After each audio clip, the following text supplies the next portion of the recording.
Howdy guys, it's me Ben Ferraiuolo. Please scroll below to see the parts of this video if you wish to skip to a more valued part. If you're viewing this on YouTube, go to the description box. If you're viewing this on my website, just scroll down. As some of you may already know, I am vigorously studying seismology and volcanic hazards around the country. I am also in the process of creating my first website about some of the things that I have already learned. It will also include a blog where I can write articles and update people about interesting events a lot quicker than making a video. This video here is a guide on the basics of the seismic program called jAmaSeis. This video will be used as a guide on the how to use jAmaSeis page of my website. I am using the Weebly site creator. My website will be monitorsize.weebly.com.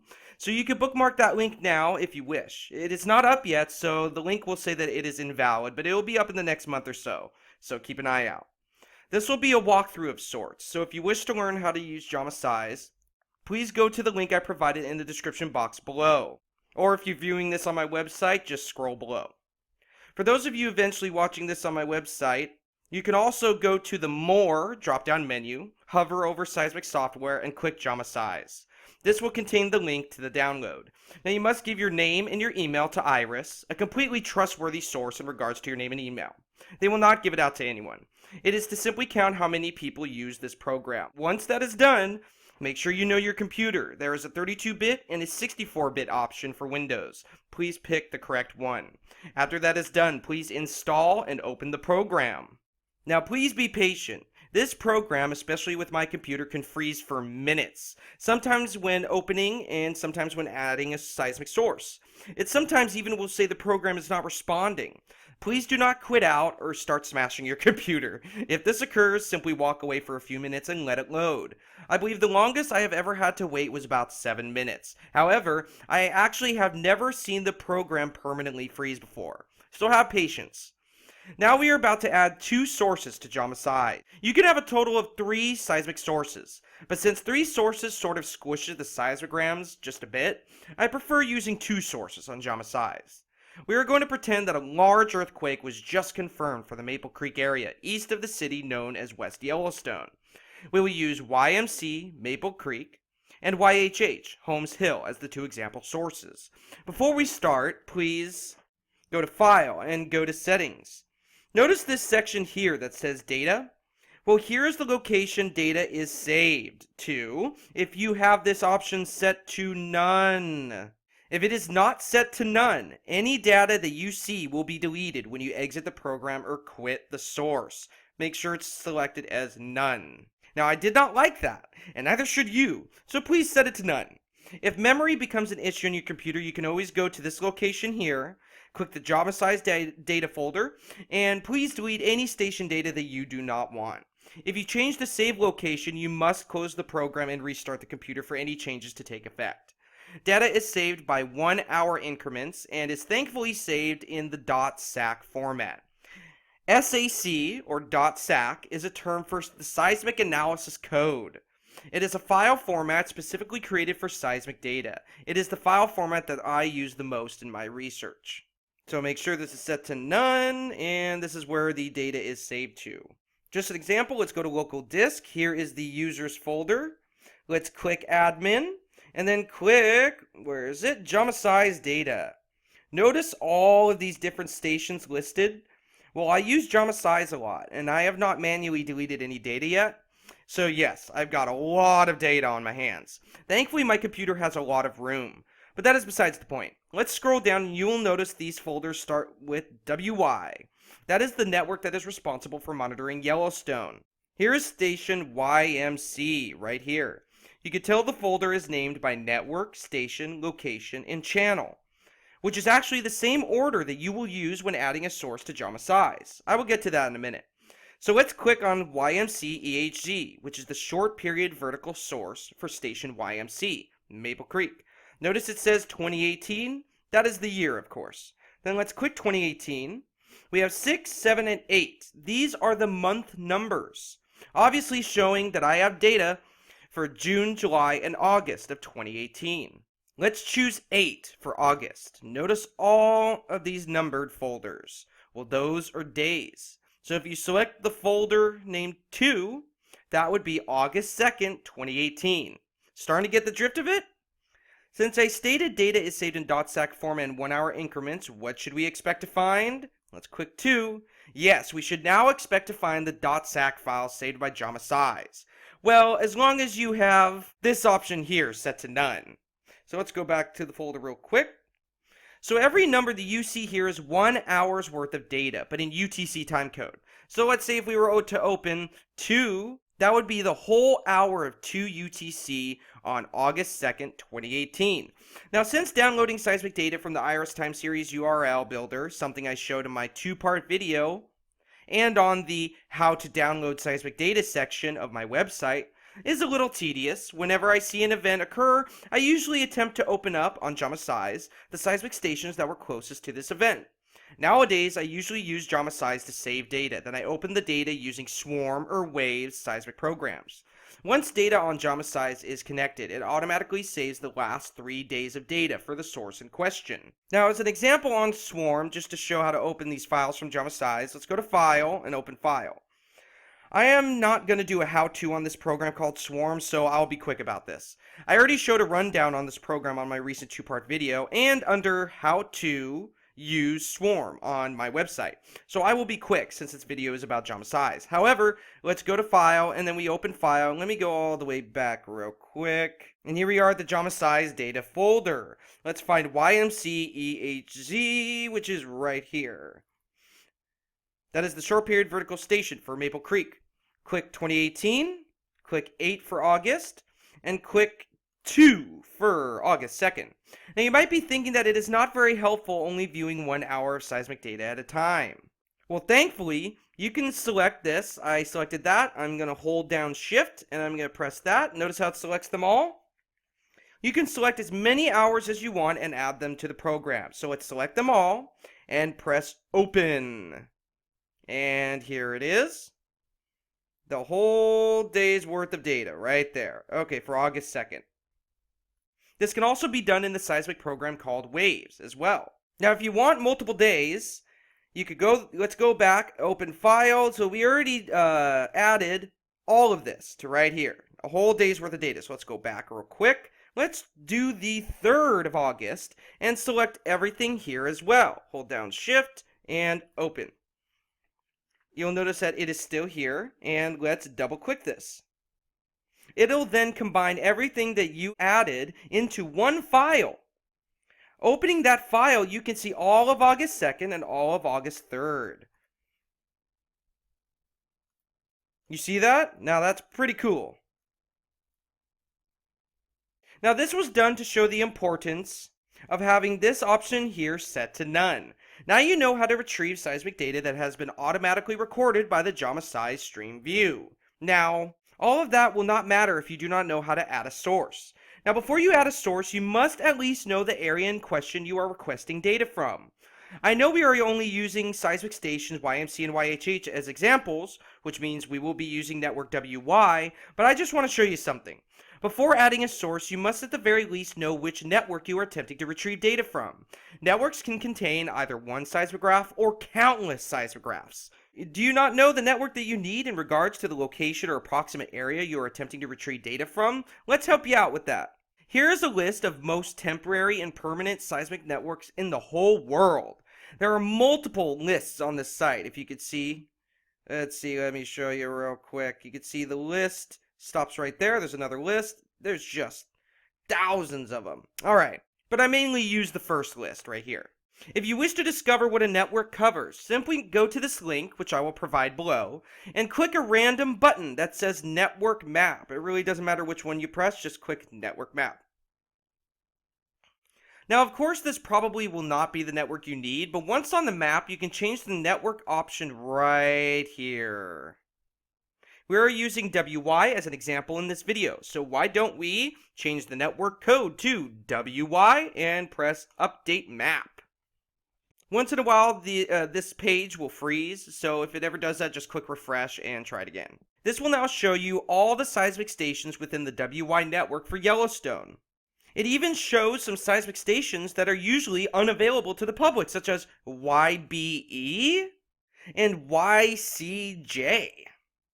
So now you know how to search for a network and to find its seismic stations. But that does not help the uninitiated, unless you have a guide, right? Don't fret, guys. This is all extremely easy to get the hang of. Well, once you get the hang of it. But I thought even myself could need some help every once in a while, so I spent hours making this guide right here. There are way too many networks to get into right now, but I will read the ones that I use the most. Here are the areas of interest. Yellowstone National Park is covered by RE, RC, and this asterisk means there's only one station in that network for this area in question.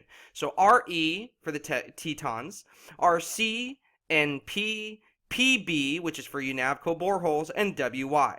Cascadia Subduction Zone, off the coast of northern Washington, in the water, literally underwater, is network NV, with seismographs on the ocean floor, and off the coast of northern Oregon, OO. Washington State has CC, GS, LI, NP, PB, PN, PO, SB, UW, which is the Pacific Northwest Seismic Network, and X4. Oregon has CC, GS, NC, NP, PB, UO, and UW. California has a lot as well. For the whole eastern half of the United States is N4 and NP. Seismographs in the entire world are G, GE, mainly Indonesia for GE, II, IM, IU. For the entire United States, every single state, you have TA and US. In the New Madrid area, you can retrieve seismic data from networks NM, NP, and NQ. Now, those are the networks I find myself using the most. However, network WY for Yellowstone, PB for the UNAVCO instruments, UW for the Pacific Northwest Seismic Network, and US for the USGS ANSS stations are the top 4 networks that I use the most. That in mind, if anyone would like this guide, you could simply email me or go to the network coverage help within the More drop-down menu on my website. And you can tell it's not just these guys. I have every state's and location's networks listed here, including other countries as well. Yeah, there's a lot. Now we want to add 2 sources to view that hypothetical earthquake that just occurred. So let's go to File, Manage Sources. Let's click Add Source. Now, SeedLink is helpful, but I find myself using Iris DMC mostly, so click Iris DMC. Now, you can use the map view if you wish, but it is not very helpful to me one bit. The map is too blurry and it really glitches out sometimes. I personally find it easier to click Manual. Now, if you have the seismograph codes memorized for the source you want to add, go ahead and add it here. I have almost every seismograph code memorized for the Yellowstone area. You can add WY for the network code, YMC for the station code, 01 for the location code, and EHG for short period vertical channel code. And then you can press OK, and then that'll add it. But I don't want to do that yet. I want to show you the full station list. This is what most people will probably select. So, click Full Station List. Here are the network codes. Let's scroll all the way down through the thousands of them and click WY. Then you got to find the station you want. In this case, we're first adding YMC for Maple Creek. It'll pop up the location codes. This seismic station only has one location code. Select that. Now, real quick, I want to tell you about location codes. These, to me, are basically useless. There are only 3 location codes I have ever used for any seismic data. That may change in the future, but I haven't had any problem using any other location codes besides -- 00, or 01.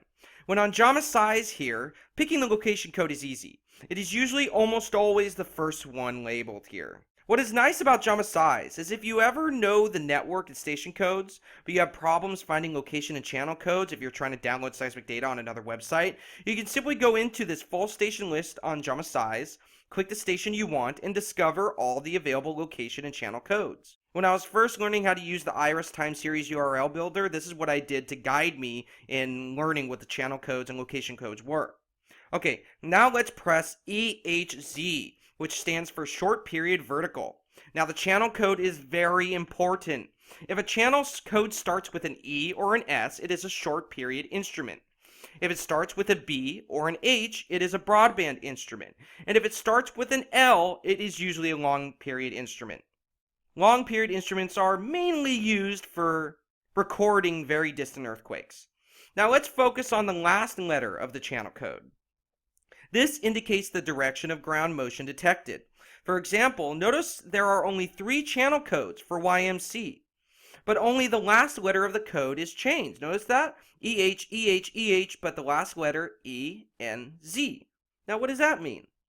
If it ends with an E, it detects horizontal east-west ground motion. If it starts with an N, then it detects horizontal north-south ground motion. Now if it ends in Z, that means the channel detects vertical up and down motion. Starting to get the drift of it? See? This gives seismologists almost a 3D view of seismic events and how seismic waveforms propagated away from the source. Today we want EHZ, short period vertical, so once it is selected, it will see if it is online. If it is online, it is available for data streaming, so then press OK. Now it is added. You can select it right here to move up and down if you have multiple sources, or you can press remove. But we are not done yet, because I wanted to add YHH Holmes Hill as well. Let me just add YHH real quick. Go to manual, let's see, WY, YHH, 01, short period vertical. Press OK. Since it freezes for a few minutes whenever I add a source, I am going to pause and come back in a few minutes. But for you watching this, it'll only be about 2 seconds. So let's press OK. They look like they are up, but it's going to take just a little bit for it to add the source. So I'll be back in just a second. For you, it literally will be a second. Here we are about a minute or so after the sources were added. Now I have this set to 4 lines, 1 minute per line. You can edit this by going to File and click Settings. And here, right here, these two is the place where you can edit the time frame. Now the best setting for viewing waveforms, which is what makes up a seismogram and a seismic trace, is of course 1 minute per line. You can see 1 minute, 5 minute, 30 minute, 60 minute intervals. 1 minute is the best. Now anything above 1 minute, even at 5 minutes per line, does not show enough detail. So let's set it to 1 minute per line. But now let's set this to 1 line. So 1 line, 1 minute per line. Let's press OK. Press now. Let's go back 1 minute. See? Interesting. Go to now. Let me go back one just to show you something real quick. Notice how it changes each source to 1 line with 1 minute per line? In retrospect, I don't know if you can see this or not, on the online webicorders, sometimes called seismographs, but they're actually called webicorders, from here to here is 1 minute. You see that right here? So from this area right here is 1 minute. That little tiny little block right there is 1 minute. Now that is drastically smaller than this 1 minute time frame here that takes up the whole screen. Now let's go back to settings just real quick. And I want to set it back to my favorite setting. 4 lines at 1 minute per line. Press OK, go now. There we go. Alright, when the sources are added, you can of course go backwards or forwards in time using these buttons on the top left. These buttons will change in conjunction with however you manipulate the time frame of the sources within the settings. Here is a calendar of where you can go to a certain date. I want to select a random area of a random source. Once an area is selected, you can press Extract Selection. This is to simply zoom in, let me zoom in all the way, or elongate the amplitudes. Let's zoom right there, yep, notice that. Let's go back, press Cancel. Next is the Event View. Click it and you will see a globe and a button in the lower left that says Add Station. Press it and you will notice it only opens SAC files. Sadly, it has not been updated to work in conjunction with new .sac files, such as the ones downloaded from the Iris Time series URL builder, such as SAC binary big endian or SAC binary little endian. So personally, I never use Event View. So let's click out real quick.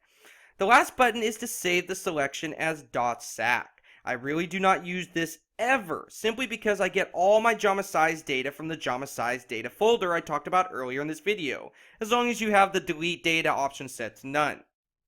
Now let's reselect an area real quick, let's say just right there. And let's go to File, let's create selection image. Image width, image height, save it to a certain folder, let's browse, let's pick desktop, select, and there's the name of it. just so it's easier to find. Let's do all P's. It's saved. I would say probably save it in PNG. That's probably the best one. So let's press save. All right, it saved it. Let's go to the desktop real quick, if it'll let me. And here it is right here. Here's the image of the selection that I saved. It shows the source name right down here, the amplitude counts on the left, and the time frame at the bottom. The bigger the selection, the less detail you will see. Also, you can create a screenshot if you go to File and click Create Screenshot. Here, you can create a screenshot of any source that you have added at the moment. Just letting you know about that. And you can change sources right here. And you could do whatever you want. Alright, and let's click out real quick. Now, once a source or multiple sources are added, you will see some information beneath each source. Last value shows the value of the last sample that was collected, I believe. Network status will either say requesting data, connected, or offline. And samples collected simply shows all the samples that have been added since adding the source. The last ones, magnification, offset, and filter, can be edited by clicking scale data. And if you want to scale data for a source, you have to do it per source. So let's press scale data. Now this is actually the first thing I do when I come on here is I press scale data and I automatically, let me change that. I automatically set it to 30. And then I press OK. And then if activity is too big or too small, I make this smaller or I make it bigger. This simply magnifies the seismic traces, allowing you to see smaller amplitude events, such as background noise, anything. Filter data, I never ever use filter data.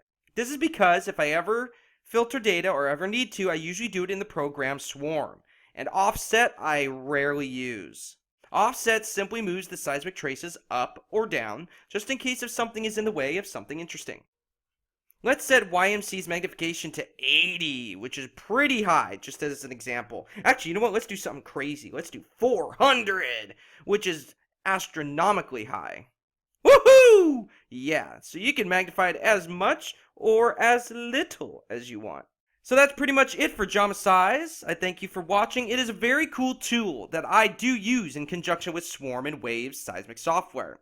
If there is something I missed or if there was a mistake, please do not hesitate to email me, or if you're watching this on YouTube, please comment below. If you are viewing this on YouTube, you can find my email in the description box. If you are viewing this on my website, then please go to Contact in the More drop-down menu. We learned multiple things today about jAmaSeis, especially the importance of having the delete data option set to none, and where we can find the data that is automatically saved. Hopefully this helps, and remember, if you need any help with anything, I'm just one email away. Now I'm telling you, the best way to learn is through personal trial and error and personal experience. So if you truly want to learn these things, don't just take my word for it, don't just follow what I'm doing, do it for yourself. Mess with things, screw around with things. That is how you learn.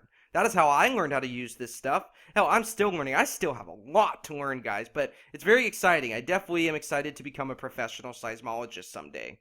I thank you all for your time and your support, and God bless. Ben Ferraiuolo signing off. The truth is hate or fear to those who hate or fear the truth.